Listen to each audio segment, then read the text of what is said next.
Faut bien faire attention à ne pas tomber dans des visuels trop commerciaux. Hello guys, aujourd'hui on se retrouve dans une vidéo un peu différente de la première, puisqu'aujourd'hui je ne vais pas faire du tout de focus K-pop. Restez branchés pour la prochaine vidéo.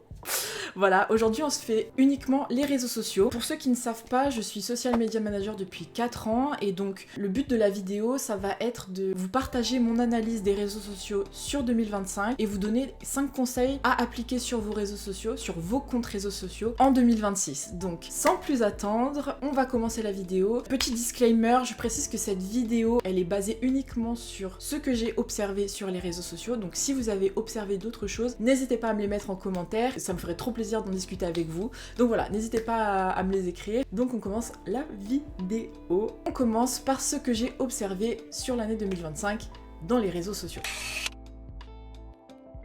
La première réflexion que je me suis faite en gérant plusieurs comptes réseaux sociaux, c'est à quel point les interactions se font de plus en plus rares, notamment sur Instagram. Les différentes audiences, elles likent de moins en moins les publications et il est même difficile de les convertir en abonnements. Ce que j'ai aussi remarqué, c'est que même si les personnes s'abonnent, ça ne veut même pas dire qu'ils vont interagir avec vous sur la durée. Donc si vous voyez une baisse dans vos interactions, de ce que je vois, c'est normal, pas de panique. Même moi, je me suis fait la réflexion. Des fois, il m'arrive de tomber sur un post que j'apprécie et au final, je vais scroller sans liker. Et j'ai une collègue du même métier qui m'a dit la même chose, donc voilà, pas de panique. C'est juste que de ce que je vois sur les réseaux sociaux, il y a de plus en plus de contenus qui sont postés, notamment avec l'intelligence artificielle, donc il y a beaucoup d'informations, ça fait que les gens ne peuvent pas tout liker. Ensuite, ma deuxième réflexion a été à quel point les carousels peuvent faire autant voire plus de vues qu'un réel. J'ai un client pour qui le format cartonne, c'est-à-dire que son audience interagit beaucoup plus avec ses carousels qu'avec ses réels, donc c'est vraiment quelque chose d'assez intéressant à remarquer. D'ailleurs, Instagram l'ont dit eux-mêmes, les carousels sont poussés plusieurs fois dans le feed, c'est-à-dire qu'ils vont pousser une première fois avec le premier slide et si la personne n'interagit pas, ils vont pousser un autre slide du carrousel un peu plus tard. Ce qui fait qu'il y a vraiment une mise en avant faite par Instagram du format carrousel et en plus de ça, quand vous mettez un audio sur le carrousel, il va apparaître dans le feed des réels. Donc c'est vrai que ce format, il est hyper performant. Il faut pas oublier de l'inclure dans vos stratégies de contenu. En parallèle, je vois de plus en plus de carousels avec une esthétique affirmée et ça introduit mon troisième point qui est la puissance d'une identité visuelle sur les réseaux sociaux. Parce que si votre identité visuelle digitale est cohérente sur tous vos réseaux sociaux, c'est hyper bénéfique pour la reconnaissance de marque parce que votre audience va pouvoir vous identifier plus facilement, peu importe la plateforme sur laquelle elle se trouve. Mais je tiens à quand même nuancer en disant que ce qui est bien, c'est de créer cet univers, d'immerger votre cible dans votre univers tout en restant dans les tendances réseaux sociaux. Il faut bien faire attention à ne pas tomber dans des visuels trop commerciaux et rester sur des contenus qui vont vraiment immerger votre cible dans votre univers et de mettre en avant ce type de contenu plutôt que des contenus qui vont pousser vos produits et vos services parce que ces contenus-là, on sait très bien que ça va pas forcément booster les interactions sur vos publications. Donc ça amène le quatrième point qui est sur l'hyper-imperfection recherchée par les audiences sur les réseaux sociaux. En fait, avec l'utilisation de l'intelligence artificielle, c'est vrai que les gens vont tendance à chercher la petite bête. Je vois de plus en plus de commentaires disant mais c'est de l'IA ou non mais je vois que c'est de l'IA sur des vidéos qui ont l'air trop parfaites.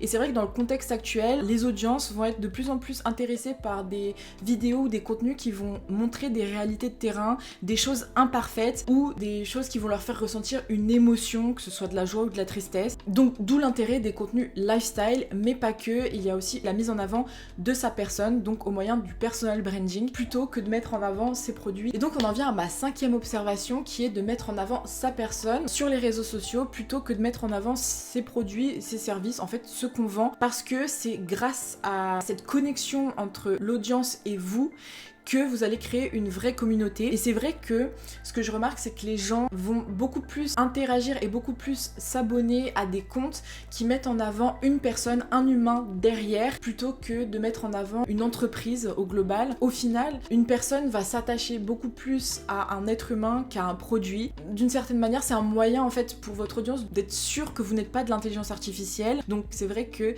créer des contenus qui vous mettent en avant, qui mettent en avant vos valeurs, votre personnalité, qui vous êtes, ça va faire que les gens vont beaucoup plus rester et s'abonner à votre compte réseau social que si elles tombaient sur un contenu de votre produit ou de votre service. Et enfin, la dernière chose que j'ai remarqué, c'est que peu importe l'audience qui s'abonne à un compte, elle s'abonne pour un type de contenu, ce que j'appelle un contenu phare. C'est-à-dire que j'ai fait ce constat en remarquant mon utilisation personnelle des réseaux sociaux, mais aussi en parlant autour de moi. Et c'est vrai que quand on tombe sur un contenu qui nous plaît et qu'on veut en voir plus, on va visiter le profil qui a posté le contenu, on va regarder si le type de contenu qu'on a aimé est récurrent.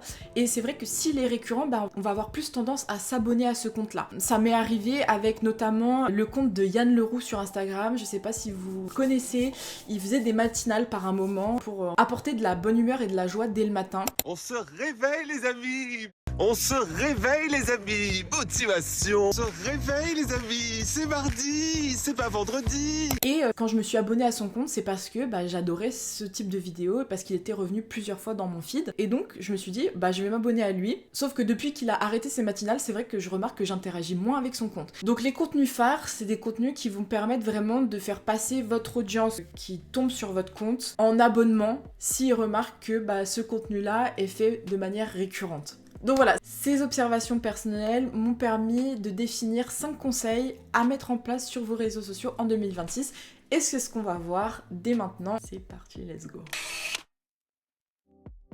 Mon premier conseil, ça va être de devenir le visage de votre marque. Vous pouvez bien sûr parler de votre activité, il n'y a aucun souci, mais il faut pas en faire votre ligne éditoriale. Faites des contenus qui mettent en avant votre personnalité, vos valeurs, qui vous êtes réellement, et n'hésitez pas à jouer donc avec une identité visuelle poussée pour que votre audience vous identifie plus facilement. Donc voilà, ce que j'ai remarqué donc au niveau des visuels, c'est que c'est la mode des typos larges avec les typos manuscrites et des couleurs vibrantes pour attirer l'attention en un coup d'œil dans les fils d'actualité. C'est également la mode des collages, j'ai remarqué, surtout sur les carousels. Donc n'hésitez pas à laisser parler votre créativité tout en mettant en avant votre personnalité dans vos contenus. Première chose. Ensuite, comme je disais dans ma dernière observation, ce qui va être important, c'est de créer un contenu phare. Un contenu qui va permettre de vous différencier auprès de votre cible, vous différencier en fait d'autres personnes qui sont dans la même activité que vous. Et ça va vous permettre de ramener des interactions et des abonnés. Bien sûr, il faut prendre en compte que les réseaux sociaux, ça ne s'est pas fait en une nuit. Créer une communauté non plus. Il faut bien prendre en compte que ce contenu phare-là, il peut flopper au début, mais plus vous allez être consistant et plus vous allez apparaître dans le fil d'actualité de votre cible, et plus les gens vont vous reconnaître votre contenu phare, et si ça leur parle, ils vont s'abonner. Ici, on va pas chercher à buzzer, on va chercher à créer une communauté sur le long terme. Et c'est ce qui m'amène du coup à mon troisième conseil, ne cherchez pas à plaire à tout le monde. Trouvez votre niche, montrez votre réalité de terrain, partagez ce que vous avez envie de partager, parlez de ce dont vous avez envie de parler. Votre communauté, elle va se créer là où votre contenu va résonner.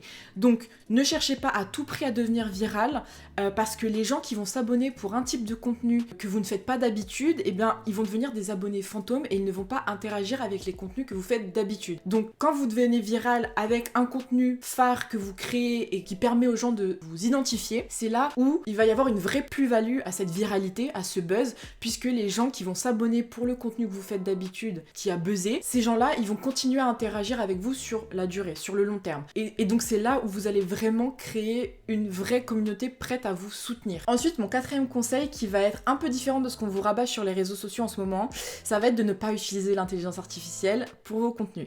Ou alors si vous le faites, faites-le de manière à repasser derrière et à apporter une touche d'humain pour que les gens ne s'en rendent pas compte. Parce que déjà l'utilisation de l'intelligence artificielle, elle est de plus en plus controversée aujourd'hui. Et dans le contexte actuel dont on a parlé tout à l'heure, les gens se méfient des contenus créés par ces algorithmes. Et il est possible que vous preniez un bad buzz monstrueux en postant des contenus faits uniquement avec de l'intelligence artificielle. Donc voilà, faites attention, utilisez-la avec parcimonie et amusez-vous, mais tout en restant modéré dans cette utilisation-là. Et donc on en vient à mon dernier conseil, le cinquième. Faites autant de carousels que de réels. Je vois beaucoup de personnes faire uniquement des réels sur Instagram. Pour moi, on nous a tellement dit de faire des réels que tout le monde fait des réels, mais les carousels sont mis de côté alors qu'ils permettent d'avoir autant de portée, voire autant d'interactions que des réels. Donc voilà, Mettez-les en avant dans votre stratégie de contenu en 2026 sur vos réseaux sociaux, enfin sur Instagram du coup. Attention quand même à TikTok, les carousels ne sont pas poussés pareil que sur Instagram. Donc voilà, ce conseil il s'applique vraiment à Instagram. Après, je vous dis pas de ne pas faire de carousel sur TikTok parce que c'est vrai que ça peut vous différencier d'une certaine manière auprès de votre audience, de votre cible. Ah oui,